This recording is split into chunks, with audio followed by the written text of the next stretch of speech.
Welcome to Kansas Ag Report. I'm Brian Holman. On today's show, Ken talks with John Hesdorfer, president of American Soybean Association. Then Ryan Martin gives us a winter weather outlook. Then Ken is at the KFB annual meeting and gets a review from Rich, plus a weekly report from the Kansas Livestock Association and a market update from the guys at Paragon. Thanks for watching the Kansas Ag Report. Closed captioning brought to you by The Soybean Checkoff. Progress powered by Kansas farmers. KansasSoybeans.org. Farm Bureau, a grassroots ag organization representing the state's farmers and ranchers since 1919. KFB.org. Kansas Weed Commission, leaders in the adoption of profitable innovations for wheat. Online at kswheat.com. Kansas Livestock Association, supporting our members' business interests to meet consumers' demands. KLA.org.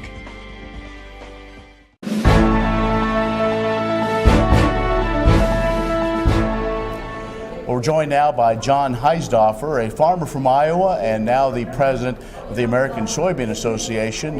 John, thanks for joining us. Thank you. Well, the soybean harvest is complete. Farmers looking to the coming year. Overall, pretty good times for soybeans in all seriousness, isn't it? Yeah, it is, and most everyone had a pretty good crop. There were some spots, where some dry weather had its effects, and some places where, they had too much rain. But overall, I think the year was pretty good. We got a lot of beans to sell. We need to be out there getting those exports.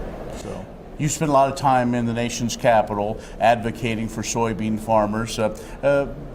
What have you seen as far as the attitude been? It seems like agriculture has been a little bit on the defensive when it comes to trade.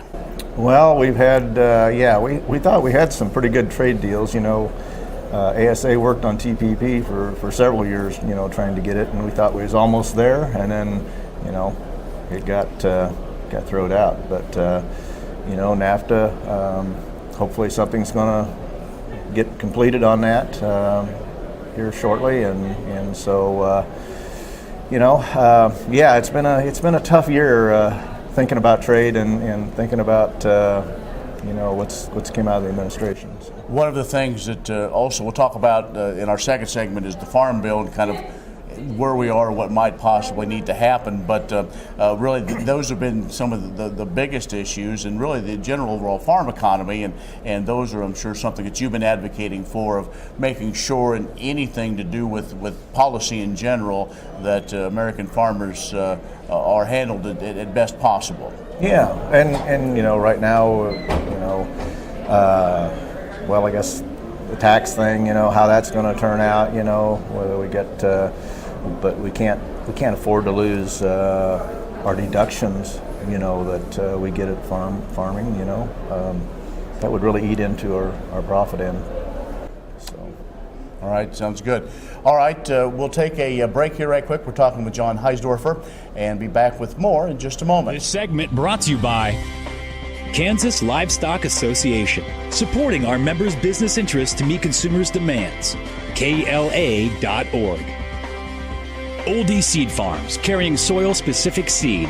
Find them on the web at oldieseed.com. That's OHLDE seed.com. Grass and Grain, online or in the mail, keeping Kansas farmers informed for over 60 years. grassandgrain.com. Kansas Weed Commission, leaders in the adoption of profitable innovations for wheat. Online at kswheat.com. Imagine having someone help you pick the best corn hybrids for every field on your farm. Your Oldie representative can combine your data with his data to offer a field-by-field prescription. Contact Oldie Seed today at 877-692-4555. All over the country, more and more communities are making the change to biodiesel made from U.S. soybean oil. And the decision continues, improving the health and welfare for millions of Americans while adding billions to our national economy.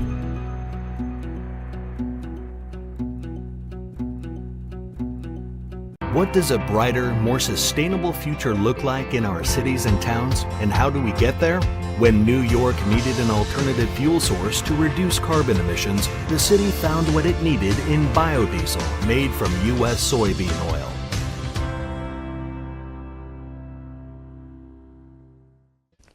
The producer-funded Kansas Wheat Innovation Center was built to get improved varieties into the hands of farmers faster.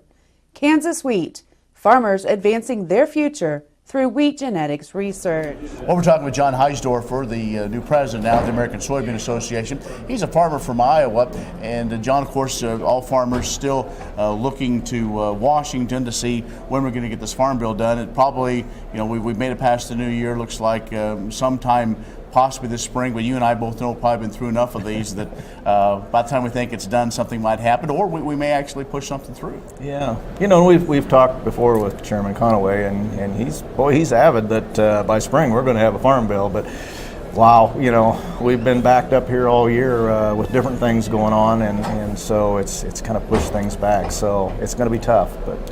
Well, crop insurance, of course, is one that all of agriculture has seemed to come together and say, regardless of what happens, that has to be the foundation block to move forward. Well, you're correct. And farmers gave up direct payments in this current farm bill, and that was a risk thing for us, something that we could count on. And without that, now we got to have crop insurance to take us out of those times when we have disasters at home. Coming up in the next few weeks, the big event, the annual Commodity Classic, where a lot of agriculture gets together, especially those that grow crops, will talk about a number of different issues and only break out individual commodities, but overall, what are you expecting to happen at the Commodity Classic this year? Wow, I'm doing something for my fellow farmers, and so it just kind of keeps rolling that way. Well, John, again, congratulations. Good luck on this year. Okay, thank you very much. John Heisdorfer, the president of the American Soybean Association, has joined us. I'm Ken Rogers.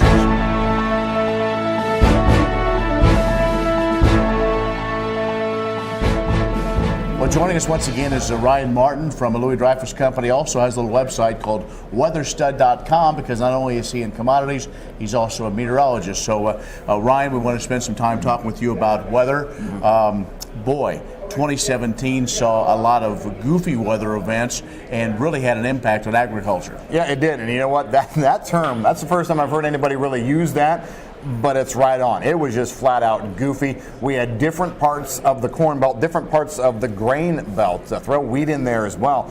With too much rain, too little rain, and it didn't seem like anybody could say that they had normal weather. I'm not even sure we know what normal is anymore. So yeah, 2017, goofy. We kind of have calmed things down a little bit here as we've kicked off the winter season. I've actually seen temperatures kind of average out to more of a normal trend here. And I do think that as we go forward, we could be looking at a winter that may get us back closer to normal over a large part of the key growing areas of the country. Okay, so everybody's going, Ryan, what's normal? Well, that's the thing. Normal right now, we're looking at temperatures that are going to be down in the 20s and 30s across most of the Corn Belt for highs, and lows down in the single digits. In the plains, you're going to be seeing your average January temperatures in the 40s, 30s, 40s, overnight lows down in the single digits. You're going to get cold blasts. We definitely are. Now, the key here is snow. I'm actually looking for above normal snow across a good swath of the nation's northern part. So let's just go from the eastern part of North Dakota down through Minnesota, northern Iowa, Illinois, Indiana, on through the Great Lakes. I think we're going to be seeing above normal snow there, potentially 40, 50% above normal.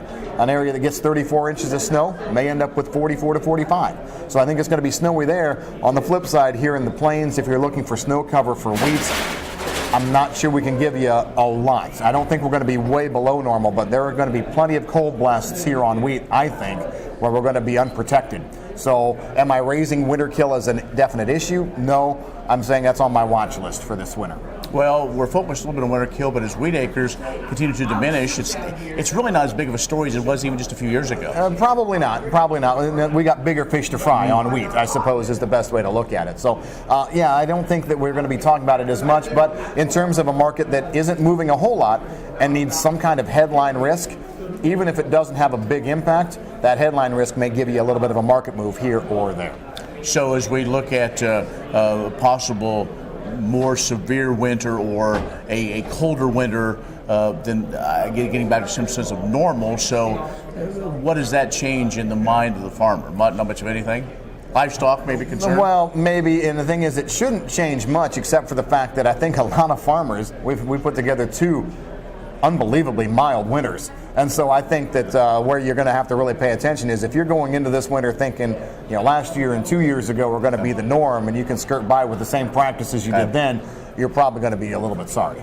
We're talking with Ryan Martin from Louis Dreyfus. We'll take a break and be back with more in just a moment. This segment brought to you by Farm Bureau, a grassroots ag organization representing the state's farmers and ranchers since 1919. KFB.org.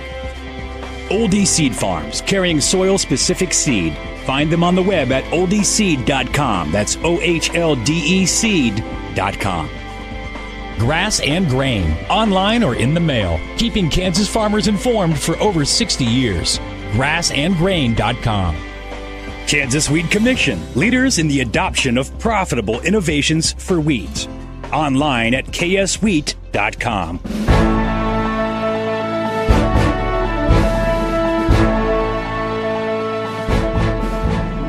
Welcome back. Ryan Martin from Louis Dreyfus joins us. We're talking weather in our visit now, and we talked about kind of looking at 2017 moving forward. As we, one thing that has been in the news, I want to spend a little time talking about possible La Nina, and it has been brought up, and yet again causing some fears. But maybe your attitude has changed on that. Well, here's the thing on La Nina. It isn't something that should cause fear for anything here in the United States. It's not like La Nina coming in is going to just really whack our winter wheat, or it's really going to set us up for major problems as we plant next year. That's not the case. When we're talking about La Nina, we're talking, at least in my mind, purely about what does December, January, February, and March turn out to do in Brazil, because that's where the crop is at, and that is where we actually see our biggest impact from La Nina. Here's where we're at right now. There are models that are suggesting we move to a La Nina pattern, and a somewhat moderate one overall. I don't buy the models right now. I'm not going to jump in and say this model says this, so therefore it is. I'm not seeing any cooling of the waters right now. I'm not actually seeing even the start of a La Nina phenomenon coming on. But I do think that as we're coming off of that moderate to weak El Nino that we saw, there's a likelihood that the pendulum wants to swing at least a little bit. So that's why I'm not completely throwing it out. I think the key months to watch here are going to be the rest of the month of December and January. If we don't see any kind of phenomenon developing by mid-January or later, throw it out, we're done. We're not worried about it. Really? Yeah. So there won't be any remnants, anything that might change a little bit? I mean, again, trying to look for something in the market. Sure. If the Southern Hemisphere gets not necessarily hammered, but does have some challenges then. Well, here's the thing. You're going to have guys talk about it. But this is where, and we've had this discussion before, a lack of El Nino is not automatically now La Nina. A lack of El Nino is neutral. By the same token, if we don't have a phenomenon moving to La Nina, if we don't have a La Nina, we're neutral. And neutral is nothing. It just really, there's no trend that comes up out of a neutral formation. We can see all sorts of weather problems happen, but there's nothing that we can put directly on that. So I think there's going to be folks talk about it. They may say, well, La Nina's not here, but and then the El Nino talk may come back. But look, it's going to be neutral if it's not one or the other. Okay, so I'll ask a general weather question. We've talked a lot about La Nina in this section. Farmers, folks out there watching, they turn the radio on first thing in the morning, get that weather forecast. But really, when we talk about weather and the impact it has on the markets, it's more than just out the front door. Oh, yeah, exactly. It's, it's how it's going to be setting things up over time, over the entire region. And that's one of the things that's difficult for us in the Central Plains, in the Western Plains. A lot of times our weather focus is right out our back door, but the traders, the guys that are sitting in those offices on LaSalle Street, their focus is not us. It's Corn Belt. And when we say Corn Belt, we're not even talking Nebraska, which is the number 3 to 4 corn grower now. That's not it. It's the I-states. So yes, it is outside your front door, and unfortunately it is farther east. Ryan Martin from Louis Dreyfus has joined us talking weather. Stay with us. We'll have more in just a moment.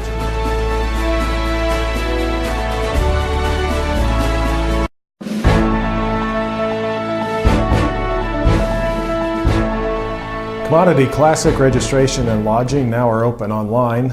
Rooms book quickly, so register as soon as possible. The early bird deadline is January 11. The 23rd annual event will be February 27 to March 1 in Anaheim, California. The Anaheim Convention Center will house most Commodity Classic events. Endorsed hotels are within walking distance or provide complimentary shuttles to and from the convention center. Registration and lodging should be arranged at commodityclassic.com on the web. To ensure favorable rates, reasonable terms, and confirmed rooms at the official Commodity Classic hotels, make your reservations through Experian. Full registration includes the opening reception, trade show access, the general and educational sessions, the American Soybean Association banquet, and the evening of entertainment. If you plan to attend the ASA Awards banquet, sign up soon because it always sells out quickly. Beginning at 6 p.m. Wednesday, February 28, the annual event offers dinner, awards, and entertainment and is sponsored in part by the Soybean Checkoff. Established in 1996, Commodity Classic is America's largest farmer-led, farmer-focused convention and trade show. It is a production of ASA, the National Corn, Wheat, and Sorghum Farmers Associations, and the Association of Equipment Manufacturers. And joining us now is Rich Feltz, the president of the Kansas Farm Bureau. Rich, just want to kind of recap what went on at the annual meeting here just a couple of weeks ago. Well, Ken, as you said, we wrapped up our 99th annual Kansas Farm Bureau annual meeting here 2 weeks ago, and had some great speakers in and finalized with our policy process, as we always do. Also, it's an opportunity. You highlight a lot of great Kansas farm and ranch families and those with individual owners. Very true. We do. We take that opportunity to acknowledge 10 farm families from around the state that have done an outstanding job, not only with Farm Bureau, but with their community and their farming operations. You heard from a couple of policy leaders as well. Well, we did, and really fortunate. We started out on a really high note that we had Senator Jerry Moran and then followed him up with Roger Marshall. So it was really interesting to give their perspective, and I think the highlight of that may have been following up even a little farther the next day and having our Director of Policy from American Farm Bureau here, Mary Kay Thatcher, that really give a political override of what's going on, not specific issues. Of course, one of the highlights is the resolutions process, the final day that folks from all over the state had a say in what Farm Bureau policy is. This segment brought to you by Farm Bureau, a grassroots ag organization representing the state's farmers and ranchers since 1919. KFB.org. Oldie Seed Farms, carrying soil-specific seed. Find them on the web at oldieseed.com. That's OHLDE seed.com. Grass and Grain, online or in the mail, keeping Kansas farmers informed for over 60 years. Grassandgrain.com. Kansas Wheat Commission, leaders in the adoption of profitable innovations for wheat. Online at kswheat.com. The producer-funded Kansas Wheat Innovation Center was built to get improved varieties into the hands of farmers faster. Kansas Wheat, farmers advancing their future through wheat genetics research. What if U.S. soybean meal were more than a commodity? If seed companies and the soybean checkoff built a better variety? That future is here. The time is now. To meet end-user demands, the Soybean Checkoff is investing in the compositional quality of soybeans, including meal. A message from the Kansas Soybean Commission, the Soybean Checkoff, progress powered by Kansas farmers. You need a partner that you can count on to be there for your business. Providing a depth of understanding to risk management issues so you don't have to. A knowledgeable support team located in your area, delivering products and services to make you more successful.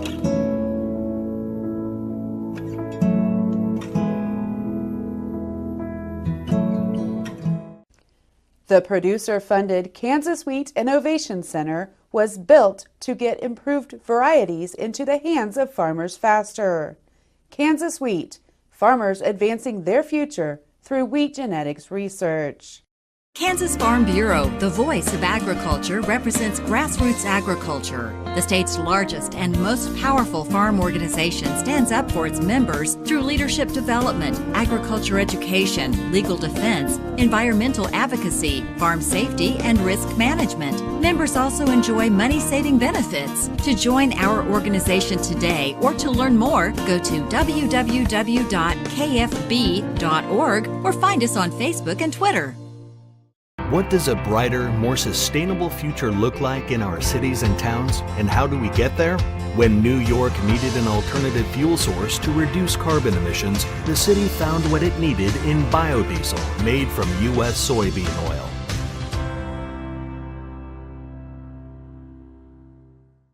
Imagine having someone help you pick the best corn hybrids for every field on your farm. Your Oldie representative can combine your data with his data to offer a field-by-field prescription. Contact Oldie Seed today at 877-692-4555. The producer-funded Kansas Wheat Innovation Center was built to get improved varieties into the hands of farmers faster. Kansas Wheat, farmers advancing their future through wheat genetics research.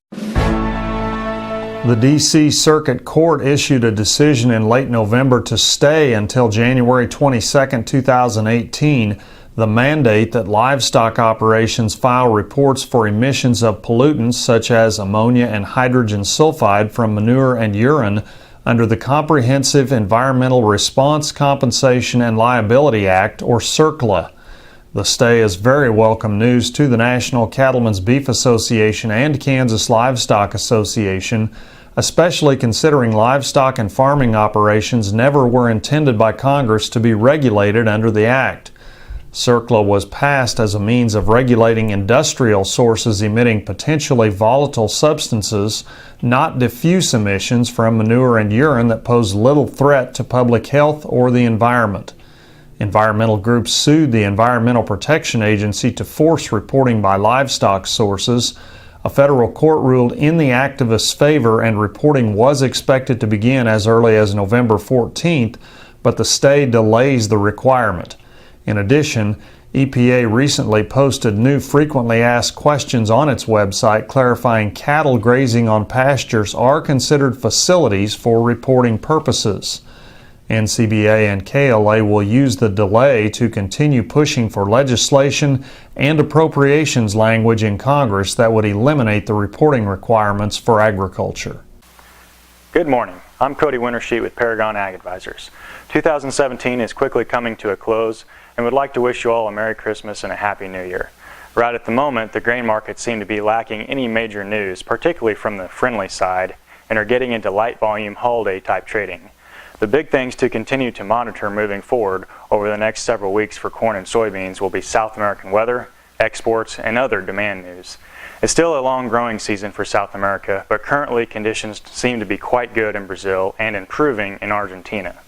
Although our exports have been improving to some degree recently, they are still generally lagging behind a year ago, as well as expectations. The January 12th crop report could hold some surprises and is one to keep an eye on. However, most of the recent USDA reports have been anything but friendly. Although we will also get winter wheat seedings on that report as well. The general assumption lately has been that we'll get even lower acres yet again on wheat this coming year, after an already huge reduction this past year. The reason this could be fairly significant is at this point in time anyways, most of the wheat belt is also experiencing drought-type conditions. So for wheat producers out there, there does finally seem to be a few domino pieces that are lining up on the friendlier side of the equation.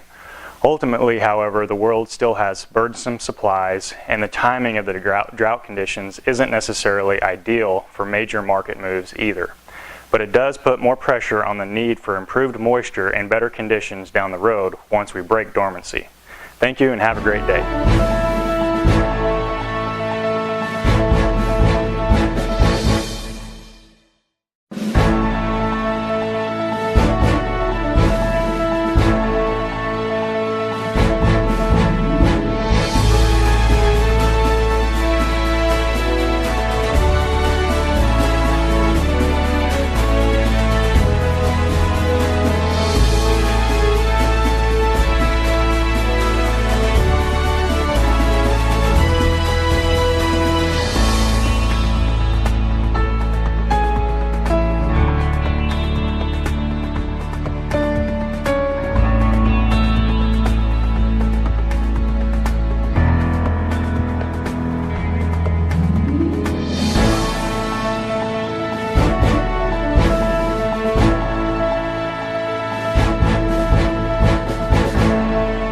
Closed captioning brought to you by The Soybean Checkoff. Progress powered by Kansas farmers.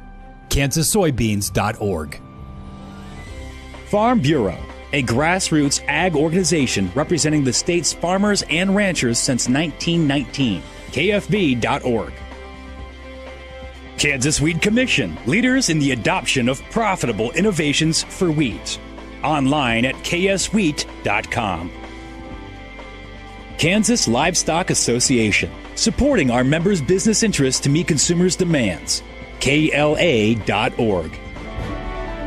That's this week's show. For more ag news or watch the show again, go to KansasAgReport.com. For my partner Ken Rogers, I'm Brian Holman. Thanks for watching. What if U.S. soybean meal were more than a commodity? If seed companies and the soybean checkoff built a better variety? That future is here. The time is now. To meet end-user demands, the Soybean Checkoff is investing in the compositional quality of soybeans, including meal. A message from the Kansas Soybean Commission, the Soybean Checkoff. Progress powered by Kansas farmers. Kansas Farm Bureau, the voice of agriculture, represents grassroots agriculture. The state's largest and most powerful farm organization stands up for its members through leadership development, agriculture education, legal defense, environmental advocacy, farm safety, and risk management. Members also enjoy money-saving benefits. To join our organization today or to learn more, go to www.kfb.org or find us on Facebook and Twitter. The producer-funded Kansas Wheat Innovation Center was built to get improved varieties into the hands of farmers faster. Kansas Wheat, farmers advancing their future through wheat genetics research.